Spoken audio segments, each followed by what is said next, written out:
वर्तमान समय में भी हम देखते हैं कि जिस प्रकार से एक व्यवस्था है जो कि निरंतर लोगों को मूर्ख बनाने का काम करती है, अंधविश्वासों में धकेलने का काम करती है, और अंधविश्वासों में धकेलने के लिए उसको निरंतर अपनी दुकान में कुछ ना कुछ साजो सामान यानी देवी देवता ईश्वर का निर्माण करना ही पड़ता है। जब उसकी दाल अपने ही ईश्वर और देवी देवताओं से नहीं गलती है, तब वह उन लोगों का इस्तेमाल करती है जिनमें लोगों का विश्वास है। जैसे कि आज बहुजन समाज का बहुत बड़े पैमाने पर भगवान बुद्ध और परम पूज्य बाबा साहब डॉक्टर भीमराव अम्बेडकर के अंदर बहुत भारी विश्वास, आस्था, श्रद्धा पैदा हो रही है। तो दूसरी व्यवस्था आज उनका भी जो है अपने हित में प्रयोग करने का पूरा प्रयास कर रही है। दुष्ट स्वभाव के होते हैं, चालाक स्वभाव के होते हैं। उन्होंने जब देखा कि उनकी दाल जो है, जो साधारण वस्त्र जिस तरीके से वो रहते हैं, जिस तरह पहनते हैं, जिस तरह से वो आचरण करते हैं, उससे जब उनकी दाल नहीं गल रही है, तो जिससे उनकी दाल गल सकती है उसको उन्होंने अडॉप्ट करना स्टार्ट कर दिया। सारे सिद्धांत, बहुत सारे शब्द किसी ने किसी से ले लिए हैं, और वो अब ऐसा प्रतीत होने लगा है कि अब जैसा कि वो शब्द और उन सिद्धांतों से जिसके वे थे उससे उसका कोई नाता ही ना हो, कोई संबंध ना हो।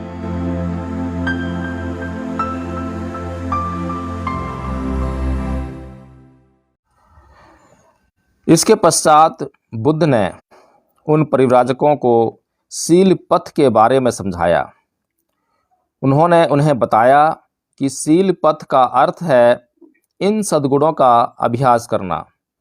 1 दान, 2 शील, 3 नैखम्य यानी नैष्कर्म्य, 4 पय्या यानी प्रज्ञा, 5 वीर्य, 6 खंति यानी शांति, 7 सत्य यानी सच, 8 अधिष्ठान यानी अधिष्ठान, 9 मेता यानी मैत्री, और 10 उपेक्षा यानी उपेक्षा।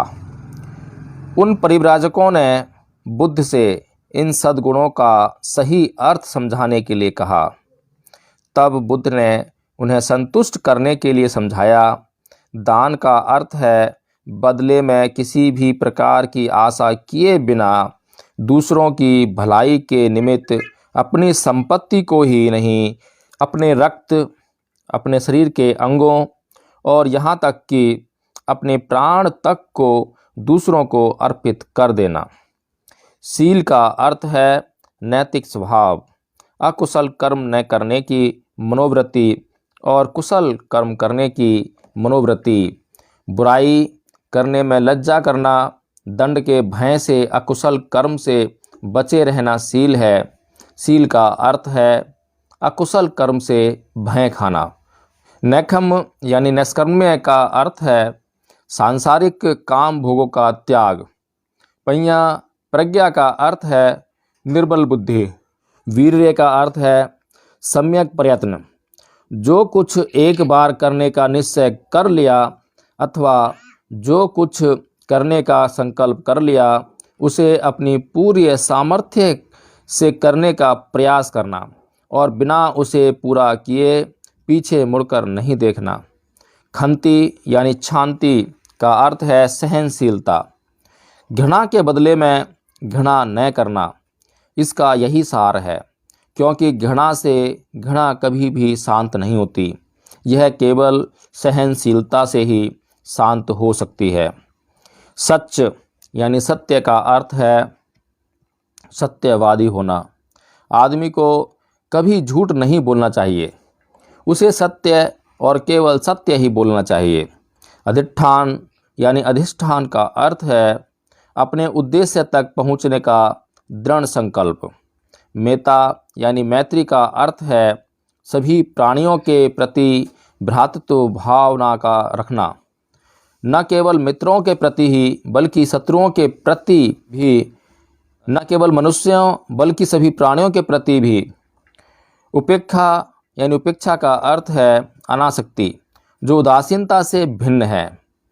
यह चित्त की वह अवस्था है जिसमें प्रिय अप्रिय कुछ नहीं है, फल कुछ भी हो उससे निरपेक्ष रहना और लक्ष्य की ओर बढ़ते रहना ही उपेक्षा है।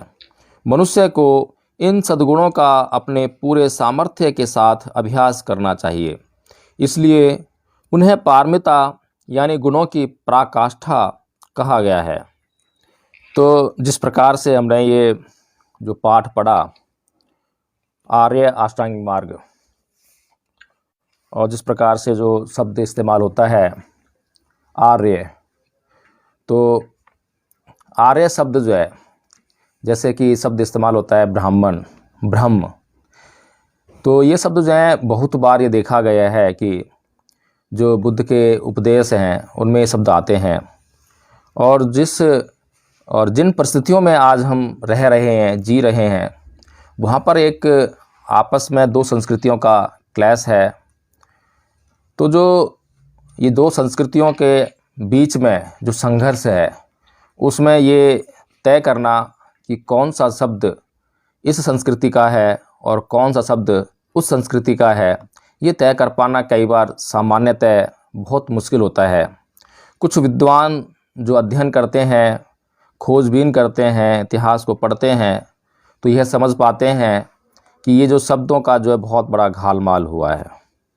बहुत सारे सिद्धांत, बहुत सारे शब्द किसी ने किसी से ले लिए हैं, और वो अब ऐसा प्रतीत होने लगा है कि अब जैसा कि वो शब्द और उन सिद्धांतों से जिसके वे थे उससे उसका कोई नाता ही ना हो, कोई संबंध ना हो। लेकिन जब उनकी व्यवहारिकता की जांच की जाती है, जब उन्हें देखा जाता है, जांचा जाता है, परखा जाता है, तो यह ज्ञात होता है कि वे शब्द तो मूलतः उसी संस्कृति से हैं। तो जो आर्य शब्द है उसका अर्थ जहाँ तक समझ में आता है वह है श्रेष्ठ होना। इसमें किसी जाति या किसी वर्ग से संबंध नहीं है, श्रेष्ठ होने को ही आर्य कहते हैं। इसी प्रकार से जो ब्रह्म है वो भी जो है श्रेष्ठता का प्रतीक है, श्रेष्ठ होना, श्रेष्ठ मनुष्य होना। तो बुद्ध ने जो है बहुत बार जो है ये ब्रह्म और ब्राह्मण शब्द भी इस्तेमाल होता है। अगर किसी ने इसको अपना लिया है तो इसका मतलब ये नहीं है कि ये शब्द का जो है अर्थ का अनर्थ हो गया है और अब उससे हमारा कोई नाता ही ना हो। इसी प्रकार से जो सनातन शब्द है, सनातन शब्द के बारे में जैसा कि भगवान बुद्ध धम्मपद में कहते हैं कि ना ही वेरेन वेरानी समन्ति कुदाचनं अवेरेन चै समन्ति ऐस धम्मो सनातनो। सनातनो यानी सनातन, सनातन यानी परमानेंट, हमेशा हमेशा बने रहने वाला, जो सर्वकालिक है, सार्वभौमिक है, सार्वजनीन है, जिसकी ऐसी स्थिति हो उसको सनातन कहा गया है। लेकिन अब किसी व्यक्ति ने उसकी शुद्धता को समझते हुए, उसकी श्रेष्ठता को समझते हुए उसे अपना लिया, तो इसका मतलब यह नहीं है कि अब वह जिसका था उसका नहीं रह गया। इसी प्रकार से हम चीवर की बात करते हैं, तो जब चीवर की श्रेष्ठता समाज में स्थापित हो गई तो अन्य लोगों ने भी जो जिन्हें कहते हैं कि जो दुष्ट स्वभाव के होते हैं, चालाक स्वभाव के होते हैं, उन्होंने जब देखा कि उनकी दाल जो है, जो साधारण वस्त्र जिस तरीके से वो रहते हैं, जिस तरह पहनते हैं, जिस तरह से वो आचरण करते हैं, उससे जब उनकी दाल नहीं गल रही है, तो जिससे उनकी दाल गल सकती है उसको उन्होंने अडॉप्ट करना स्टार्ट कर दिया। वर्तमान समय में भी हम देखते हैं कि जिस प्रकार से एक व्यवस्था है जो कि निरंतर लोगों को मूर्ख बनाने का काम करती है, अंधविश्वासों में धकेलने का काम करती है, और अंधविश्वासों में धकेलने के लिए उसको निरंतर अपनी दुकान में कुछ ना कुछ साजो सामान यानी देवी देवता ईश्वर का निर्माण करना ही पड़ता है। जब उसकी दाल अपने ही ईश्वर और देवी देवताओं से नहीं गलती है, तब वह उन लोगों का इस्तेमाल करती है जिनमें लोगों का विश्वास है। जैसे कि आज बहुजन समाज का बहुत बड़े पैमाने पर भगवान बुद्ध और परम पूज्य बाबा साहब डॉक्टर भीमराव अम्बेडकर के अंदर बहुत भारी विश्वास, आस्था, श्रद्धा पैदा हो रही है। तो दूसरी व्यवस्था आज उनका भी जो है अपने हित में प्रयोग करने का पूरा प्रयास कर रही है। तो इस प्रकार से हमें बहुत गंभीरता से और बहुत शालीनता से, बहुत निश्चय और अस्थिर होकर सोचना चाहिए, विचारना चाहिए। एकदम से हम किसी भी बात को अगर समझ में नहीं आ रही है तो इनकार करना ही बेहतर है। कम से कम कोई ऐसी बात जो हमारा अहित कर सकती है वो अहित ना करे।